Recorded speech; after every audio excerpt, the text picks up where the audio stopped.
So today we're going to be doing an unboxing of the Doctor Starter Gang.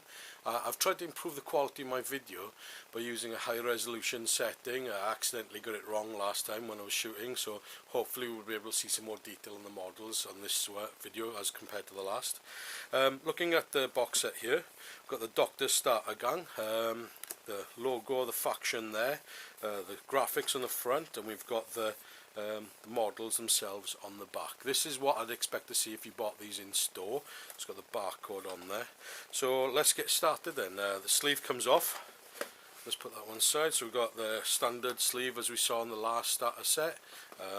It's got like the same sort of quality graphics as I'd expect to see. So, and I'll be referring back here to the names of the models in the gang as we go. So let's put that to one side. Next thing, we've got the TT Combat box, standard TT Combat box, good build construction there, nice and solid. Let's open up, and again, same as last time, we've got the bases, same bases as last time, beveled, filled in slots. So let's move on. And we've got the models wrapped up in bubble wrap. And so let's see what we've got inside. So 1, 2, 3, 4 baggies this time. Let's get that out of the way. Back in the box for later. So we've got our 4 baggies in the box set, and so this faction comes with 2 madmen. Let me just check I'm getting the names right in the box. We've got the Brutal Warden, the Plague Doctor, the Doctor of the Arsenal, and 2 madmen. So the way this gang works is by having the doctors having weapons and abilities which consume willpower, and they don't have a significant amount of it like maybe some of the other magic users in the game. And what they need is they need to draw that power from the madmen to keep their weapons and their abilities functioning.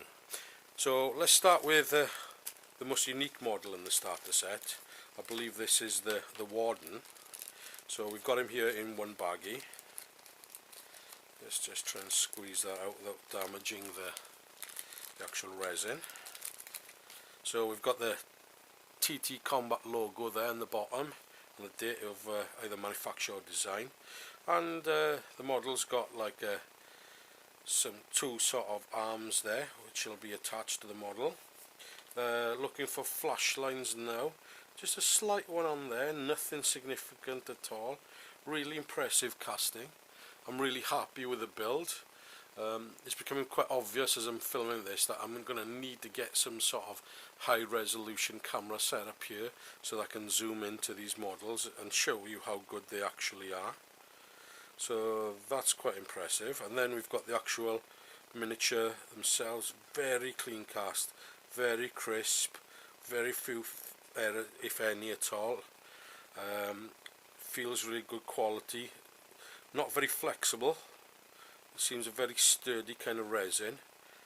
So yeah, and this guy plays the sort of hard hitting part of this starter set, the actual most physical of all the models.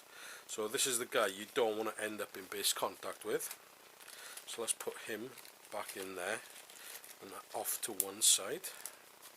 We then have the madmen. Now the starter set comes with 2 madmen, and the starter sets seem to be about 100 points, 100 ducats for the size of your starter army, and having 2 of these in your army is or in your gang is probably not enough for the actual game, and I imagine over time you might want to pick up an extra 1 or 2 of them. So yeah, very good quality casts, really well put together. There's a slight mould line on this one, but nothing, I wouldn't consider that a problem at all. Really good quality, crisp, there's no bubbles. Really happy with that one. And then we've got this other madman. This other madman's an interesting pose. It comes as a 2-part model as opposed to 1 part of the other one. A little bit of clean up on here, a little bit of flashing, but nothing significant. It's really good, really good quality. And this guy'd sit in there like that. So he looks like he's lunging forward with his arms in a straight jacket. Let's put him to one side. And then we've got the two doctors. Now, most people I talked to about this game are really attracted to this army or this gang from the off, and mainly because of the aesthetics of it. They seem to like the way the doctors look, the way they've got the long flowing cloaks, and the way they've got these masks on. This one very Venetian, and two, got a bit of a focusing problem there. There we are. One very Venetian and two very let's see if we can sort that focusing problem. There we are. There we are. So the aesthetics here are what people are attracted to. They've got the mask, the hat, all that adds to this sort of gothic stroke steampunk look of this gang, and I'm really interested in why people are attracted to that as a faction. I'm just looking at my camera now and it seems to be having a really hard time focusing, and I may have to reshoot this. Well, let's carry on and we'll get this finished, and then I can maybe reshoot parts of it with some more detailed look at the models in a close-up cam. So this model, a little bit of flashing again, but it's well cast. There seems to be maybe a little bit of mould release on this model. It's a little bit slippery, but it seems alright. That'll clean up nicely, I think, and we'll find out when we build it and when we paint it later on. Let's get that put to one side. And the last model here, let's get those little bits off to one side. And we've got another doctor. Now this guy has some incredible weapons. I recently saw a Beasts of War did a game with these models, and this guy's firepower is incredible. He really brings a lot to the table, but you need to keep Madman nearby to keep him shooting throughout the game. So yeah, really good. You've got the long flowing cloaks again, keeping that aesthetic going. Everything seems really well scaled. I'm really happy with it. So what I'm going to be doing next is a video possibly where we look at this gang compared to the previous edition gang, so we can compare the new models to the old models, and hopefully I'll be able to get some better shots on the camera before that. Hi, because of the video quality I had when I tried to shoot the first part of this video, I've decided to do some close-ups of the models so you can see them. So here we've got the let's have a check of what he is called again. He is called the Warden, and you can see from the Warden there's a lot of detail in here where a wash is going to pick up on his trousers and on his body armour there. He's got some detail around his head. He's got some parts there hanging off his waist. You know, he's not missed a meal in a while by the look of things, so he's doing alright there. And he's got some keys there on his belt there.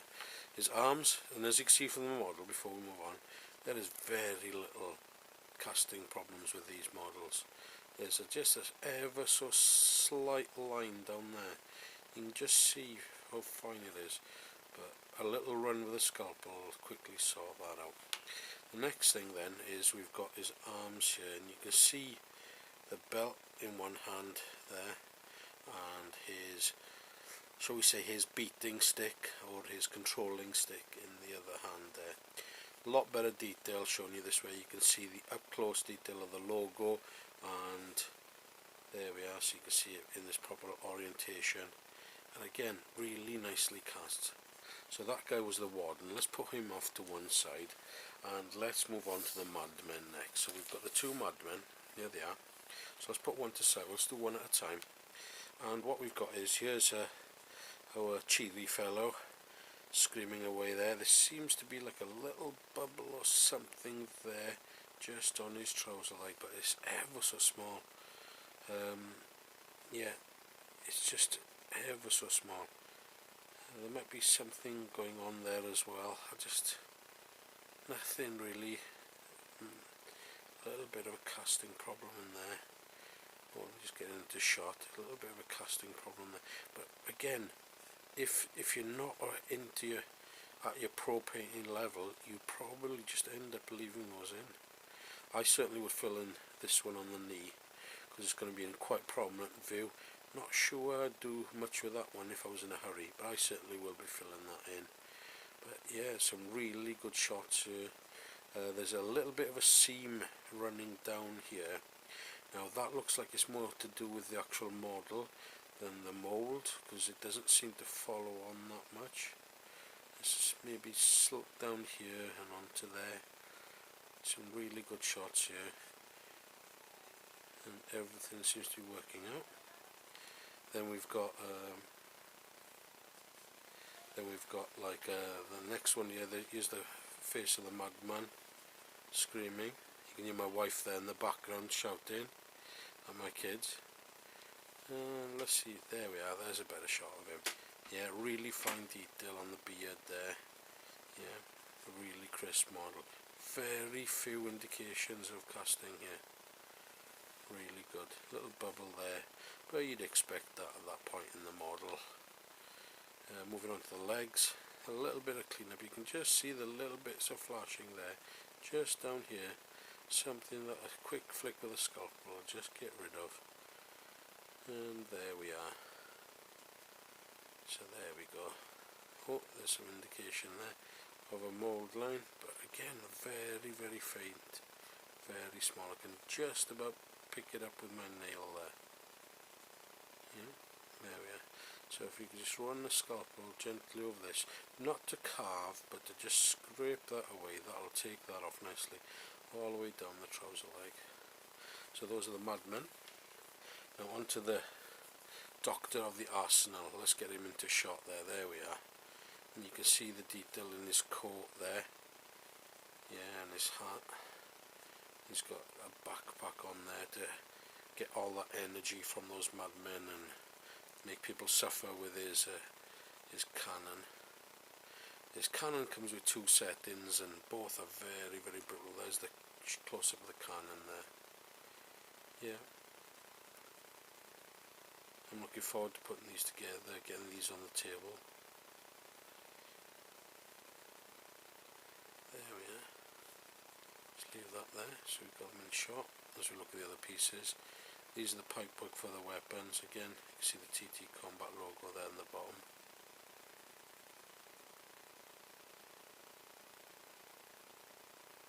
Yep, a little bit of clean up to get those right, but as you can see, if I just run my nail along the edge, most of that just comes straight off, and a little bit of a scrape with a scalpel to finish will just take all that off. It's really fine. There's nothing really to it, it'll just come straight off. Okay. And then down to his legs, again you can see these little bit of furry pieces that you get from casting. Nothing that I wouldn't be happy just to clean up and sort out. Yeah, hoping these detailed shots give you a better idea of what these models look like and how well made they are.